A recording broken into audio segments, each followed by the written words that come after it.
Bonjour, bonjour, bonsoir, bonsoir, bonsoir. Nous allons bientôt commencer le direct comme promis. Donc j'attends de voir des gens qui vont se connecter et puis nous allons commencer. Donc dès que vous vous connectez, vous me faites signe que vous êtes là et puis on va se lancer quoi. Donc faites signe, faites un signe, faites un coucou si vous êtes là. Comme ça on commence. Donc je vous attends, je vous attends. Donc connectez-vous, connectez-vous.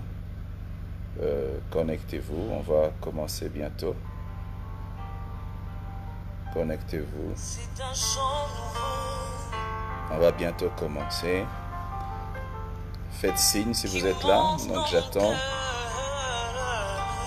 Nous allons commencer. Aujourd'hui, ça sera une introduction. Pour juste donner un avant-goût. Et puis, si vous vous connectez, vous dites c'est à partir d'où que vous vous connectez, quel pays, quelle ville. Comme ça, nous savons que vous êtes là. Pendant 21 jours, nous allons passer des bons moments en train d'apprendre sur l'eschatologie. Donc, j'attends qu'on soit même à 50 et puis on va lancer. Ça serait bien d'avoir une Bible parce qu'on va lire quand même un passage assez long. Et puis ça serait aussi bien d'avoir peut-être un carnet où il faut écrire. Et s'il y a des questions, vous allez aussi envoyer ces questions. Donc, parce qu'on aura des sessions où vous pourrez poser des questions. Et puis, on va voir ce qu'on va faire, quoi. Ouais, je vois quelqu'un de Cape Town qui vient de se connecter. Donc, ça serait bien de dire à partir d'où vous êtes connecté. Donc, dès qu'il y a 50 personnes, nous commençons. Je ne serai pas long. Donc, ça sera seulement... Ah, je vois quelqu'un à partir de la Suisse. Ah, mais c'est bien. Donc, je ne serai pas long. Ça sera 20 minutes. Donc, il faudra que quand nous commençons, ceux qui vont venir en retard, ils seront obligés de suivre ça en différé. Donc, moi, je fais ça à partir de... Là, je suis à Kinshasa. Donc dès qu'il y a 50 personnes, nous nous lançons. Ça serait bien aussi que quand vous suivez, que vous puissiez partager. Vous pouvez partager à vos amis, partager. Je vois la sœur Nordine depuis le Gabon. Donc, partagez aussi à vos amis. Je vois Choice Nita depuis Cape Town. Donc, dès qu'on est à 50, on commence. Aujourd'hui, ça sera juste un avant-goût. Je ne sais pas si vous entendez en fond ce chant de la sœur Dena, un chant qui me fait beaucoup de bien.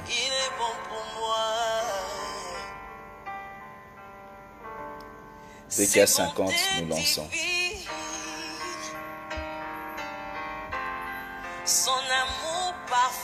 Donc j'attends encore, j'attends 10 personnes et puis j'attends 7 personnes.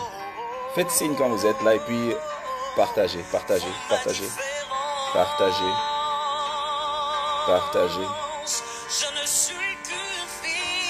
Je vois la sœur Isabelle à partir de la Belgique. Nous allons parler sur l'eschatologie, Ça sera 20 minutes tous les jours pendant 21 jours. Donc, j'aurai besoin de vos questions pour y répondre.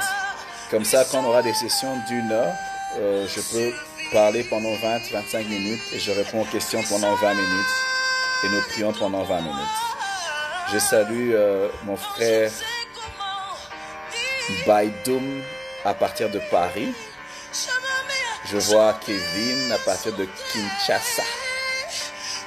La sœur Carmélie à partir de la Côte d'Ivoire.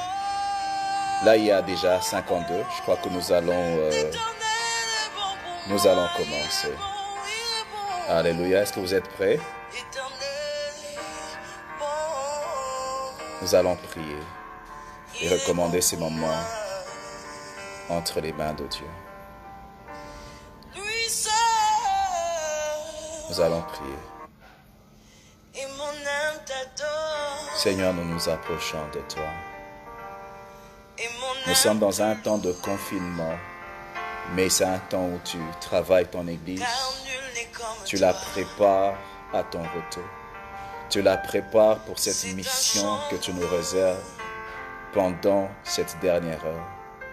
Merci pour ces ouvriers de la dernière heure que tu équipes, que tu réveilles, afin qu'ils soient conscients de la mission et qu'ils y travaillent. Père, je prie que pendant que nous serons en train de parler, que nous puissions entendre Dieu nous parler. Que nul, Seigneur, oh Dieu, ne puisse quitter, Seigneur, ces moments le même. Que nous puissions prendre conscience des enjeux, du temps, et que nous puissions être capables de savoir comment se comporter, quoi faire dans ce temps. Atteins tes buts. Saint-Esprit, glorifie Jésus-Christ au milieu de nous. Nous te soumettons toutes choses. Atteins tes buts. C'est au nom de Jésus que nous prions ainsi. Amen. Amen, amen. Nous allons commencer notre enseignement. Je vous ai dit qu'aujourd'hui, je veux juste introduire, et puis au fur et à mesure que les jours avancent, nous allons aller en détail, mais j'aurai vraiment besoin de vos questions afin d'être capable d'approfondir certaines choses. Par moments, quand on enseigne, ce sont les questions qui permettent que nous puissions aborder certaines matières. Donc, pendant les enseignements, je ferai un effort de ne pas être extrêmement théologique afin d'aller seulement à l'essentiel pour ne pas aller dans les discussions inutiles. Parce que je crois qu'il y a une mission, c'est de préparer l'Église par rapport au temps dans lequel nous sommes. Nous sommes dans un temps de beaucoup de questions. Nous sommes dans un temps où les gens ne savent pas quoi faire avec tout ce qui se passe autour de nous. Et puis, il y a beaucoup de choses qui se disent. Il y a des peurs. Il y a tellement de choses qui se disent. Alors, les gens ne savent pas quoi faire. Coronavirus, avec ces morts que nous avons, quoi faire? Les gens se posent des questions. Et par la grâce de Dieu, nous allons essayer d'apporter certaines réponses aux questions. Non pas nos réponses, mais nous allons tirer cela de la parole de Dieu. Donc, si vous avez vos Bibles, je vous demanderai de les ouvrir maintenant. Nous allons lire le livre de Matthieu 24. Je dis Matthieu 24. Nous allons lire tout le livre. Pourquoi nous allons lire tout le livre? C'est pour nous aider à comprendre. Il y a tellement de choses qui sont dites dans ce livre, spécialement dans ce chapitre, mais nous allons y aller doucement, doucement, au fur et à mesure. C'est pour ça que je préfère que nous puissions lire le tout maintenant. Donc, si vous avez vos Bibles, je vous demanderai de les ouvrir maintenant dans le livre de Matthieu 24. Je veux lire, je vais prendre mon temps, je veux lire. J'aime bien lorsque la Bible nous parle. Elle parle d'elle-même. Nous venons commenter dessus, mais la parole par excellence, c'est la parole de Dieu. Je lis au nom du Seigneur. Matthieu 24, à partir du verset 1. Comme Jésus s'en allait au sortir du temple, ses disciples s'approchèrent pour lui en faire remarquer les constructions. Mais il leur dit, « Voyez-vous, tout cela, je vous le dis en vérité, il ne restera pas ici pierre sur pierre, qui ne soit renversé. » Il s'assit sur la montagne des Oliviers et les disciples vinrent en particulier lui faire cette question. « Dis-nous quand cela arrivera-t-il? Et quel sera le signe de ton avènement et de la fin du monde? » Les disciples sont allés demander à Jésus quand est-ce que la fin du monde aura lieu et quels sont les signes de son avènement. Donc, ils ont posé deux questions. Ils ont posé la question sur les signes du retour de Jésus et ils ont demandé de leur dire quels sont les signes de la fin du monde. Écoutons avec attention la réponse de Jésus. Parce que le Seigneur Jésus parle sur les choses qui concernent son retour et les choses qui concernent aussi la fin de ce monde, parce qu'il y aura une fin à ce monde. Il dit ceci au verset 4. Jésus leur répondit, « Prenez garde que personne ne vous séduise, car plusieurs viendront sous mon nom, disant, c'est moi qui suis le Christ. et ils séduiront beaucoup de gens.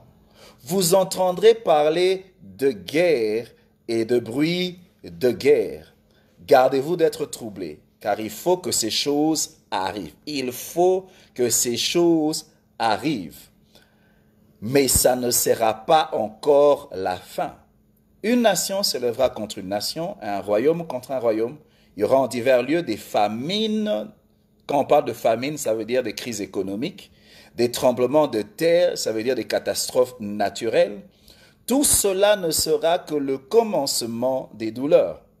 Alors on vous livrera au tourment, on vous fera mourir et vous serez haïs de tous les nations à cause de mon nom. Alors aussi plusieurs succomberont et se haïront les uns les autres. Plusieurs faux prophètes s'élèveront et ils séduiront beaucoup de gens. Et parce que l'iniquité se sera accrue, la charité du plus grand nombre se refroidira, mais celui qui persévérera jusqu'à la fin sera sauvé.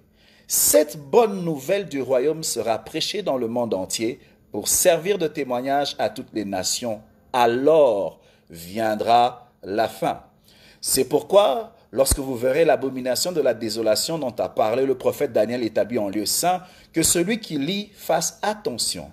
Alors que ceux qui seront en Judée fuient dans les montagnes, que celui qui sera sur le toit ne descende pas pour prendre ce qui est dans la maison, et que celui qui sera dans les champs ne retourne pas en arrière pour prendre son manteau.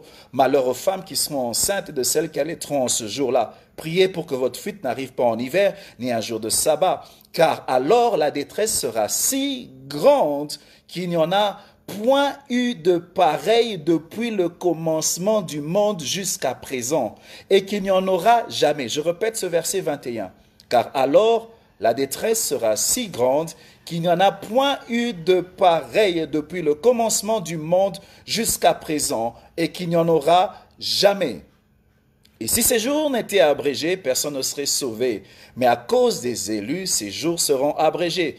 Si quelqu'un vous dit alors le Christ est ici ou il est là, ne le croyez pas, car il s'élèvera des faux Christ et des faux prophètes. Ils feront des grands prodiges et des miracles au point de séduire, s'il était possible, même les élus. Voici, je vous l'ai annoncé d'avance. Si donc on vous dit, voici, il est dans le désert, n'y allez pas. Voici, il est dans la chambre, ne croyez pas. Car comme l'éclair part de l'Orient et se monte jusqu'en Occident, ainsi sera l'avènement du Fils de l'homme. En quelque lieu que soit le cadavre, là s'assembleront les aigles. Aussi, après ces jours de détresse, le soleil s'obscurcira, la lune ne donnera plus sa lumière, les étoiles tomberont du ciel et les puissances des cieux seront ébranlées. Alors le signe du Fils de l'homme paraîtra dans le ciel. Toutes les tribus de la terre se lamenteront. Elles verront le Fils de l'homme venant sur les nuées du ciel avec puissance et grande gloire. Il enverra ses anges avec la trompette retentissante. Il rassemblera les élus des quatre vents depuis une extrémité des cieux jusqu'à l'autre. Instruisez-vous par une comparaison tirée du figuier. Dès que ses branches deviennent tendres et que les feuilles poussent, vous connaîtrez que le trait est proche. De même, quand vous verrez toutes ces choses, sachez que le Fils de l'homme est proche à la porte. Je vous le dis en vérité, cette génération ne passera point que tout cela n'arrive. Le ciel et la terre passeront, mais mes paroles ne passeront point. Pour ce qui est du jour et de l'heure, personne ne le sait, ni les anges des cieux, ni les fils, mais le Père seul. Ce qui arriva du temps de Noé arrivera de même à l'avènement du Fils de l'homme. Car dans les jours qui précédèrent le déluge, les hommes mangeaient et buvaient, se mariaient et mariaient leurs enfants, jusqu'au jour où Noé entra dans l'arche, et ils ne se doutèrent de rien jusqu'à ce que le déluge vînt et les emporta tous. Il en sera de même à l'avènement du Fils de l'homme. Alors de deux hommes qui seront dans un champ, l'un sera pris et l'autre laissé. De deux femmes qui moudront à la meule, l'une sera prise et l'autre laissée. Veillez donc, puisque vous ne savez pas quel jour votre Seigneur viendra. Sachez bien, si le maître de la maison savait à quelle veille de la nuit le voleur doit venir, il veillerait et ne laisserait pas percer sa maison. C'est pourquoi vous aussi, tenez-vous prêts, car le Fils de l'homme viendra à l'heure où vous n'y penserez pas. Quel est donc le serviteur fidèle et prudent que son maître a établi sur ses gens pour lui donner la nourriture au temps convenable ? Heureux ce serviteur que son maître à son arrivée trouvera faisant ainsi. Je vous le dis, il établira sur tous ses biens. Mais si c'est un méchant serviteur qui dit en lui-même, mon maître tarde à venir, il se met à battre ses compagnons. S'il mange et boit avec les ivrognes, le maître de ses serviteurs viendra le jour où il ne s'attend pas, à l'heure où il ne connaît pas, et il le mettra en pièces, lui donnera sa part avec les hypocrites. C'est là qu'il y aura des pleurs et des grincements de dents. Alléluia. Nous allons profiter pour parler de l'eschatologie. Lorsque on parle de l'eschatologie, on veut parler des choses qui concernent la fin des temps, les choses qui concernent la fin de l'humanité, les choses qui concernent la fin des hommes. C'est ce que nous allons essayer de voir. Les disciples qui marchaient avec Jésus se posaient la question de savoir quand est-ce que ce monde prendra fin. Et puis ils demandent encore quand est-ce que tu vas revenir. Jésus, quand il leur répond, il ne donne pas de date. Alléluia. Vous savez, toutes les personnes qui ont essayé de prédire sur les dates du retour du Seigneur, ils ont échoué. J'aimerais dire à quelqu'un, ce n'est pas parce qu'il y a le coronavirus que maintenant tu vas commencer à dire non, ça c'est 2020, corona, donc là on est à la fin. Non, non, non, non, non, non, non. Jésus a répondu à cette question. Parce que la Bible, elle n'est pas muette. La Bible, c'est un livre prophétique. Elle a annoncé des choses depuis longtemps, par exemple sur la naissance de Jésus, et ces choses se sont accomplies. C'est-à-dire que lorsque nous parlons de la création de l'humanité, on va dans le livre de Genèse. Mais si nous voulons savoir aussi la fin de l'humanité et de l'homme, nous allons aussi dans la Bible et nous atterrissons jusque dans le livre d'Apocalypse, parce que la Bible donne des détails sur la fin de l'humanité. Donc, pendant les études que nous allons faire, pendant 21 jours, nous allons essayer de voir dans la parole de Dieu, qu'est-ce que la Bible dit sur l'homme? Qu'est-ce que la Bible dit sur la fin de l'humanité? Parce que lorsqu'ils ont posé la question à Jésus, Jésus répond. Mais quand il répond, il ne donne pas des dates, il donne des signes. Ça veut dire quoi? Nous devons être capables d'interpréter les signes qui annoncent son avènement, des signes qui annoncent la fin des temps. Nous ne sommes pas censés avoir peur lorsque tout le monde a peur. Nous ne sommes pas censés crier quand tout le monde crie. Mais nous allons dans la parole de Dieu afin d'avoir des précisions. C'est ce que nous allons essayer de voir ensemble. Il donne des signes. Il donne un plan. Quelqu'un demandait la référence. Nous sommes en train de lire le livre de Matthieu 24. Nous lisons le tout. Il leur donne les signes qui concernent son retour et les signes qui concernent la fin des temps. Lorsque nous parlons de l'eschatologie, comme je l'ai dit, nous allons dans la parole de Dieu afin de découvrir les signes qui sont attachés à la fin. Et nous allons aborder des sujets comme quoi? Nous allons parler de la mort. Quelqu'un demande encore, je dis c'est Matthieu 24 pour le passage. La mort, par exemple. La mort, dans le terme eschatologique, nous disons que la mort, c'est la fin de l'homme. Quelles que soient les choses auxquelles tu crois. Que tu crois à l'enlèvement, que tu ne crois pas à l'enlèvement. Que tu crois au millénium, que tu ne crois pas au millénium. Que tu crois en ceci ou en cela. Si tu meurs, c'est fini. Je parle de la mort que quand quelqu'un meurt, tu entres comme dans un pilotage automatique. Parce qu'une fois que tu meurs, tu ne peux rien changer de l'autre côté. Ça veut dire quoi? Les choses se jouent maintenant. L'Église peut être en train d'attendre le retour de Jésus. On attend des signes, on attend ceci. Mais si tu meurs, pour toi, c'est... Plan de Dieu, il y a des plans individuels, mais il y a aussi des plans collectifs. OK? Et en ce qui concerne les plans individuels, quand tu meurs, toi, tu entres dans ton eschatologie. C'est la fin pour toi.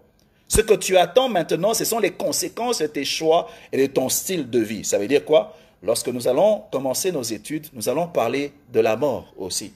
Parce que nous tous, si Jésus tarde, nous allons tous mourir. Et il faut s'y préparer. Nous allons parler de l'enlèvement, parce que c'est des questions. Il y a des films qui sont ici et là, en anglais, en français, où on parle de l'enlèvement. Chacun parle de l'enlèvement. Comment ça va se passer? Quand ça va se passer? Maintenant, est-ce que c'est maintenant? Les gens se posent des questions. Nous allons parler de ça parce que la Bible en parle en détail. Nous allons parler de la tribulation. Nous allons parler, qu'est-ce que la tribulation? Qu'est-ce que la grande tribulation? Parce que maintenant, là, qu'il y a l'hécatombe avec le coronavirus, les gens disent, hey, c'est maintenant la tribulation. Nous allons parler de l'Antichrist. Nous allons parler de la marque de la bête. Les gens parlent de 666.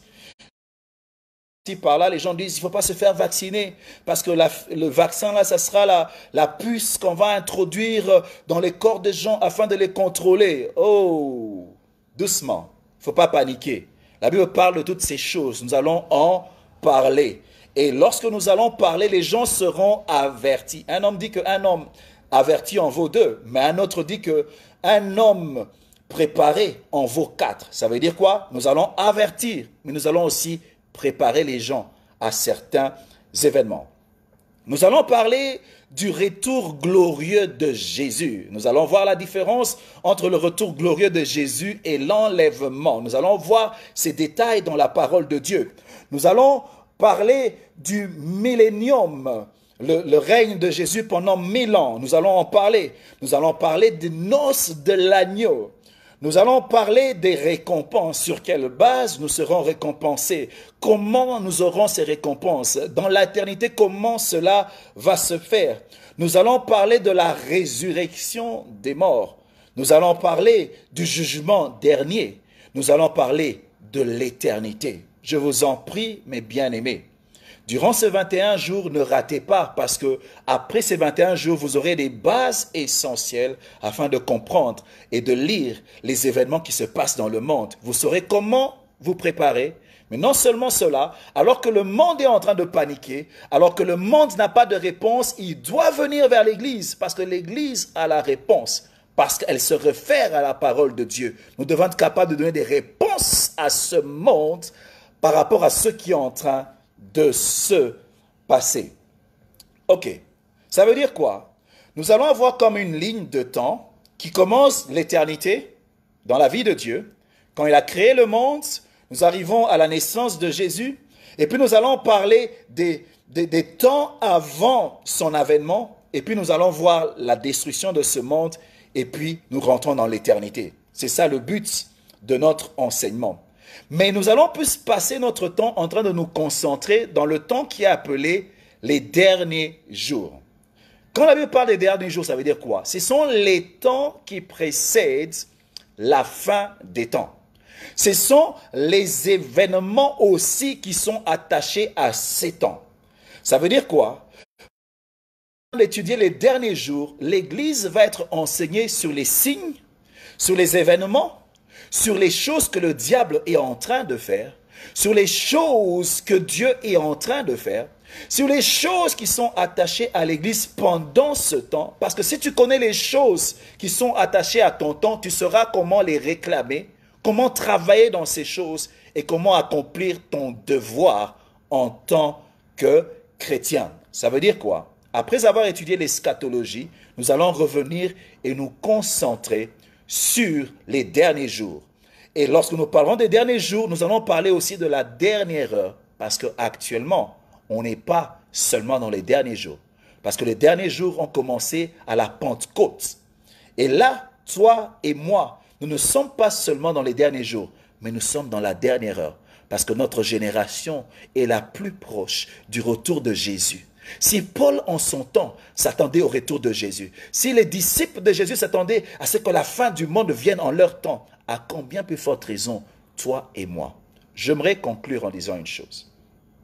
Lorsque j'ai regardé le coronavirus, comment il est en train de se propager, vous savez, lorsqu'on situe cette épidémie, cette crise par rapport au monde, on dit que par rapport à l'étendue, à l'impact que ça va avoir même dans l'économie, on n'a jamais eu un truc comme ça. S'il faut qu'on la compare, on doit la comparer à la Deuxième Guerre mondiale. Moi, je n'ai pas vécu la Deuxième Guerre mondiale. L'événement le plus majeur de ma vie, c'est ça. Et le Seigneur me disait une chose, le monde de ténèbres sait qu'il reste très peu de temps. Ils sont en train d'accélérer. Les choses sont en train d'être mises en place pour préparer le règne de l'Antichrist. Mais l'Église doit comprendre qu'il y a un rôle que nous devons que celle de la terre, afin de déjouer les plans de l'Antichrist jusqu'à l'enlèvement de l'Église. Ne rate pas ces enseignements, parce que tu seras équipé pour savoir qu'est-ce que tu dois faire dans ce temps. Qu'est-ce que Jésus attend de toi dans ce temps. Alors que je conclus, mon frère, ma sœur, Peut-être que tu me suis, tu veux comprendre les choses sur l'eschatologie. J'ai dit la mort, c'est ton eschatologie. Je ne sais pas si tu vas arriver demain. Si tu n'as jamais donné ta vie à Jésus, alors que je termine, donne ta vie à Jésus. Mets ta vie en ordre. Si tu es en ces lieux et que toi, tu es chrétien, mais tu joues encore avec ta foi, j'aimerais t'encourager à mettre de l'ordre dans ta vie parce que nous vivons les dernières heures, les derniers temps. L'Église doit se lever avec puissance et avec force pour accomplir sa mission. Que Dieu vous bénisse. Je vous attends demain à la même heure. Nous allons commencer les détails sur l'enseignement sur l'eschatologie. Informez vos amis, dites-leur que nous parlons de ce. Écoutez, Seigneur, oh Dieu, ce n'est pas par hasard, c'est un rendez-vous avec toi. Tu es en train de préparer ton Église. Seigneur, garde-nous fidèles à toi alors que tu reviens. Que ton nom soit béni. C'est au nom de Jésus que j'ai ainsi prié. Amen. Que Dieu vous bénisse et à demain. Gloire à Dieu.